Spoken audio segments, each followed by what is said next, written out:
Tug of war. That Tug was of war real. was a real Olympic event from 1900 to 1920. That was real. You already are answering? I know that is real. Why do you know that's real? I don't know. I just believe it in my heart. Okay. You're correct. My heart was job. right. So, yeah, in 1900 to 1920. And the reason Yeah. they stopped doing it... Injury? No, the reason they stopped doing it is because there was too many people. And people were just, like, bringing their friends in to just jump on board on their tug-of-war teams. So they just didn't regulate it. It was not... Because usually the Olympics now is huge. Like, if you're in it, it's a big deal that you're an athlete in the Olympics. But they did but for this, and they were like... tug-of-war. And I would imagine watching... Well, they have actual tug-of-war contests now where they get, like, massive, strong men on either team. But back then, they were just pulling people off the street. That's Like, kind of sad. come on my tug-of-war team. But like, what an inclusive way to be a part of the Olympics. Probably the most inclusive event the Olympics has ever had. But bring it back. Bring it back. tug-of-war, Bring it back. Tug-of-war did exist. Yeah. Next one, you ready? Next one. Live pigeon shooting. Yes. You gotta let me read it first. The 1900 Paris Games held a shooting event using live pigeons as targets. Approximately 300 pigeons were killed. So I feel like this would be 100% true if it was those clay plates that hunters use. I feel like that would still be fine. It's that. But they used actual They used real birds. pigeons. You know what? I feel like they tried that one year, and then a lot of people had a lot of things to say about it. And it's old enough that I feel that they could have gotten away with that, so I'm going to say yes. That is, you explained it quite well. That is what happened. So they essentially they did it, and it went great in terms of entertainment. But after they were like, hold on, we got 300 pigeons now that are just dead on the ground. Yeah. And even back then, when their morals around animals were questionable, at best, you know, they were like, we probably shouldn't do this. You shouldn't do this Probably again. shouldn't do that. So they stopped. And that was a one-off thing. Ready? Wild, yeah. Next one. The tiger hunt. False. The ancient Olympics hosted a hunting event where competitors had to find and successfully hunt a single tiger hidden in a forest. Now remember, this is ancient. So there was no cameras. This was purely a test of like... Are you saying that this happened in Greece? So ancient Olympics meanings like, yeah, so I think the modern, like the quote unquote modern Olympics started in 1896 or something. Okay. And then everything before that was, yeah, like ancient Greece and all those crazy people. Where did this take place? I didn't look into it that much. I just looked up like I feel that really, this really would be old cool, events. but for the sake of geography, where at least I think ancient Olympic games happened, I just don't think they had access to tigers. They would bring tigers and rhinos and elephants and all that into gladiator pits in Rome. See, this is just an area I don't know that much about. They would import pretty much back in Roman days when the Rome was, you know, the big thing. They kind of did whatever they wanted. They were very rich. The other thing about this, which makes me feel like it's false, is this would be extremely hard to watch for entertainment value, and I feel that a part of the Olympics is about entertainment. Like, you're not gonna follow this guy into the woods to try to kill a tiger because you might die. Yeah. So I'm gonna say this is false. You are correct. Good job. I thought maybe because it's ancient, it'd be like, yeah, you know what? I made this up, but I wouldn't be surprised if something like this was, because they definitely have done hunting competitions in the past. But it just would have been so hard to watch back then. So I feel that maybe this could be a test for honor or something. Like, you're a great warrior if you go out and kill a tiger and bring it to you could do it a now king with or like an emperor or crazy something. trail cams and Yeah. I don't think they would But do back that. then, just no one would be able to watch it. Are you ready? Yeah. Next one. Art. The Olympics once awarded medals for artistic categories, including painting, sculpture, literature, music, and architecture. When was this? This was the early 1900s. I forget the exact date. I think it was like 1900 to 1920 kind of area. If this happened, it doesn't make sense. It was in the beginning of the modern Olympics. Why doesn't it make sense? Well, because dance has tried for so long to It's go. not dance. I know. Just listen to my argument. Dance has tried for so many years to be in the Olympics. It just most recently came in for breakdancing, but the biggest reason it continuously got rejected was because it's an art form and you can't grade someone's art. And that was the biggest argument why it always got rejected. Which for me, in terms of ballet and things like that, there's so much technique in regards to ballet. And also when you look at figure skating, there's so much. I know. This is why I get frustrated when that argument always comes up, but you can Google it. I looked into it because I grew up as a dancer. I was like, oh, I wonder if I could be a part of the Olympics one day. But because art is such a big focus of like choreography and dance, they said it's impossible to grade. It would just be too hard. So because of that, if this is true, I'm a little peeved. Well, this is very early. This is early modern Olympics. I know, but Olympics has never, like dance, except for breakdancing, has never been included because it is art. Well, so I'm going to say this is false. False? Yeah. You're wrong. Really? It existed. They took it out. That's I don't wild even remember why me. they took it out. I did learn that in my research.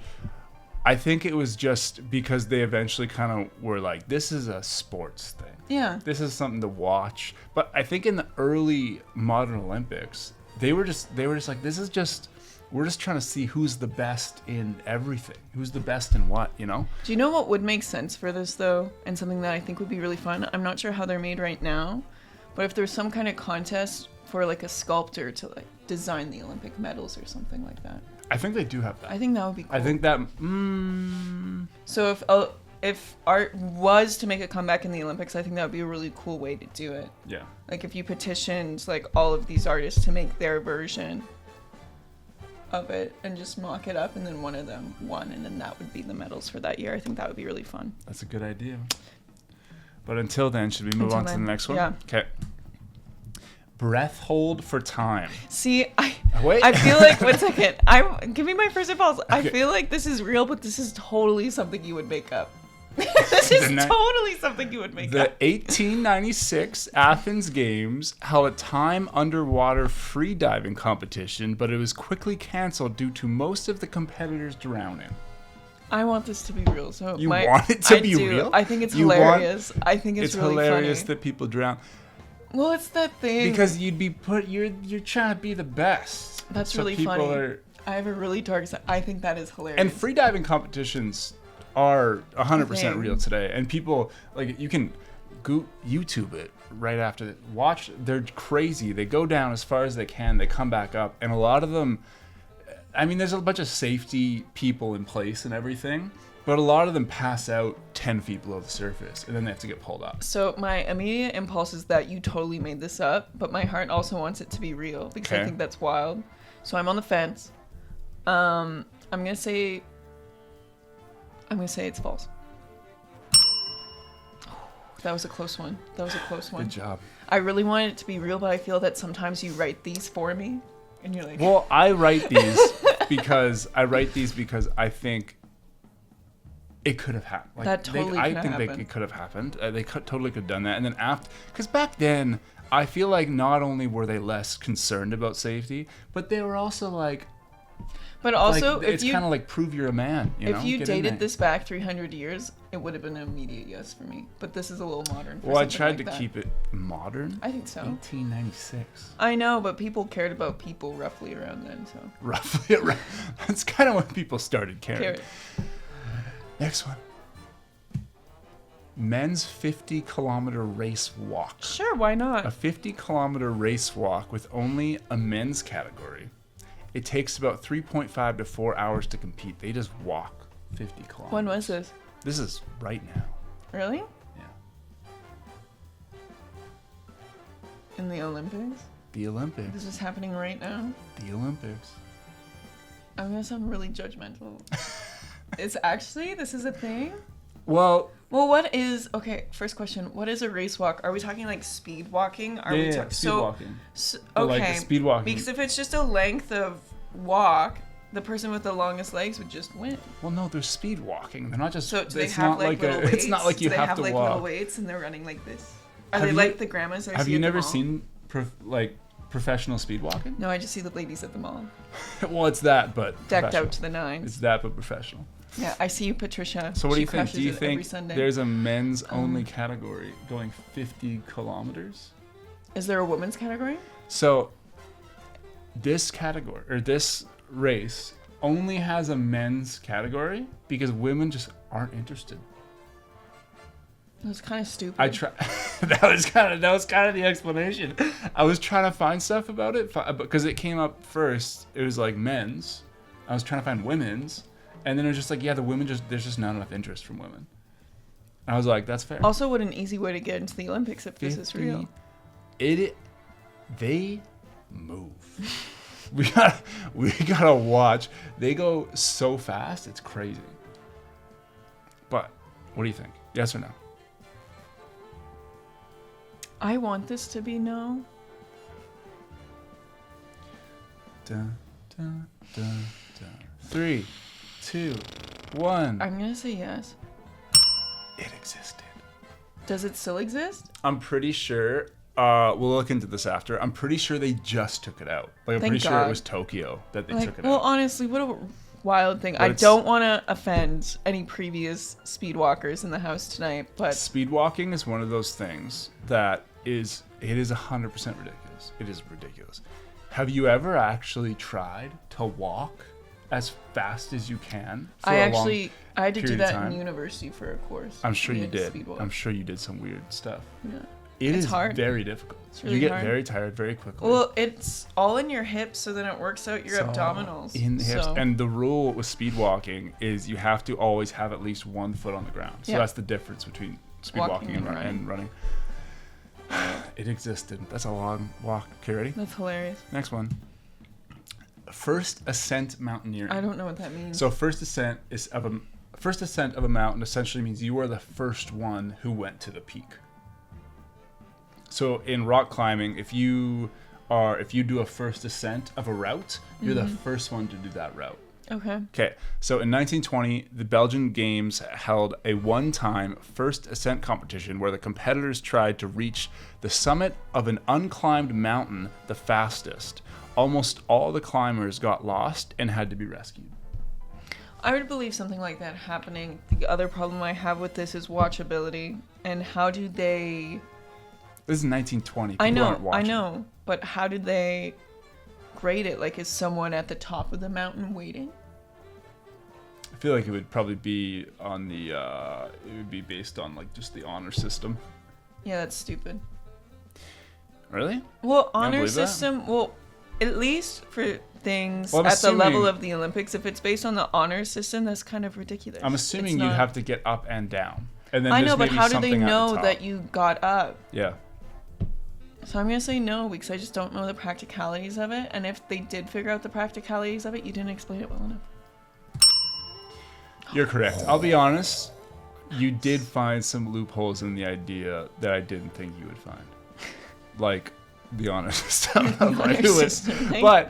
But Especially if This- it's enough first ascent. Someone isn't- would have had to climb it previously to leave something up there and then go back down. I get it. It was not the best one, but in climbing back in the day when mountaineering was becoming a thing, definitely all the English folk liked it for some reason. First ascents were like a huge deal. Yeah. It was like a big, you know. But Unless they all went up with Polaroid cameras or something. But I don't even think those existed. I think yet. they had ones that were Yeah. like mobile then. Yeah, this would have been too hard to prove. Yeah. Anyways, you're right. Okay, next one. Ski joring, a speed and obstacle course where a skier is pulled by a horse. This is true. But it was in the Olympics. I don't know, but my dad used to do this. Your dad did it? Yeah. Oh. When I asked him about watching it, he was like, "Yeah, it was all right." You didn't give me the impression. Well, that for he- some reason in Edmonton, back in whenever he was a young man, they would there was a class trip where you did this in gym. a class trip to Yeah, he ski said. joring. Yeah, he said he did it in school. That's a next level gym class. I know. Oh my god. All right. So well, I don't know. You're correct. Yeah. But yeah, Yeah. I remember when he told me that story. I was like, "That's wild." I can't believe that was a class trip. Anyways. I don't know. The '80s It were was a just wild it time was to just be in alive. Banff. It was just in Banff the other day. I've always wanted to go watch it. It 80s just are a seems. wild It time. just. I'm a big fan of sports that are like just what? Like what are you doing? you're skiing behind a horse. That's fucking awesome. Like that's the Well, kind it's of kind thing. of like a sled dog, except on skis. Yeah, but that's the kind of thing that And a like I horse. did in high school with friends. You know, like I Exactly. had random ideas, and someone was like, "We're gonna make this an Olympic event." Well, I feel that if horseback riding is an Olympic event and skiing is an Olympic event, They were like, "Hey, let's just Let's put them do it. together." Okay, ready? I don't know. Wait, is this the last one? Nope. Full contact capture the flag. yeah, why not? The 1948 British Games held an aggressive team-based capture the flag event with the contact rules similar to rugby. Yeah. That's all you just Yeah. I made that up. Well, But that would make so that much would sense. be That would make wild so to much watch. sense. I would love to watch that. It's essentially rugby. It would essentially. I guess that's kind of just rugby. Yeah. But because it's a flag, you wouldn't be able to like throw it. It would just be like handoff. That would be a wild thing. It would just be chaos.